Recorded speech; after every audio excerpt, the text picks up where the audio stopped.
The 20th century was all about physics. It was all about Albert Einstein and creating the atomic bomb, detonating the atomic bomb, and all that sort of thing. I think the 21st century, actually late 20th century, is all about biology. So we've changed our focus as a culture.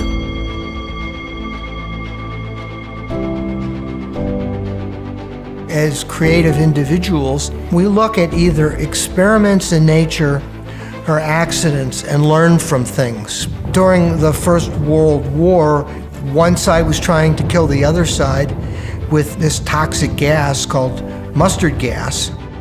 One of the Army Medical Corps officers was taking care of some of these survivors of gas attacks, collecting blood samples. And when he came back to the United States, he published an article that observed the dip in white blood cell count, the bone marrow suppression. Nitrogen mustard wiped out people's bone marrows.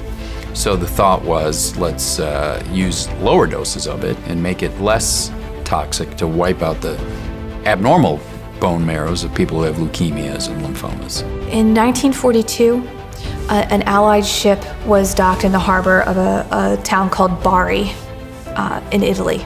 There was a shipment of mustard gas being stored in tanks.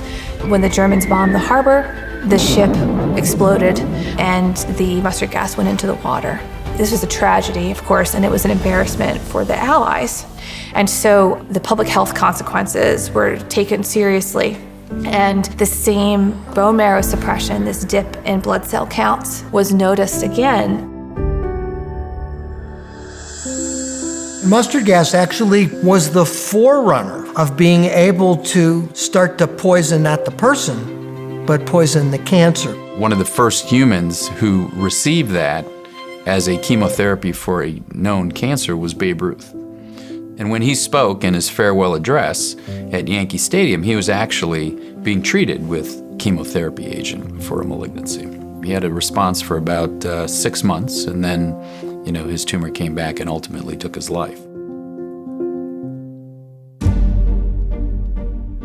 There was no sort of great system for disseminating knowledge. So there were some networks created by the government to fund and organize medical research and scientific research, and get scientists talking to each other, get the resources and knowledge that they needed available to solve problems faster.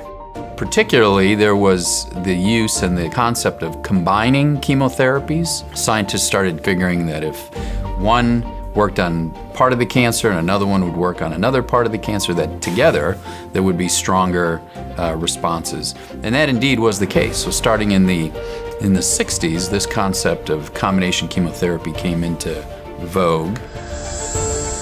It's the first time that they're trying multiple drugs together. And so Freyrick and Frey had fantastic results. So it seemed really promising. And then months later, years later, after that initial trial, they did eventually die of their cancer. Every major exciting step forward, there's more problems to solve. Survival rates for cancer of all kind at all stages at that time was about 56%. It was bad news. So there was a lot of changes that occurred around that time. We are here today for the purpose of signing the Cancer Act of 1971. And I hope that in the years ahead, that we may look back on this day and this action as being the most significant action taken during this administration. It could be, because when we consider what cancer does each year in the United States, we find that more people each year die of cancer in the United States than all the Americans who lost their lives in World War II. This shows us what is at stake.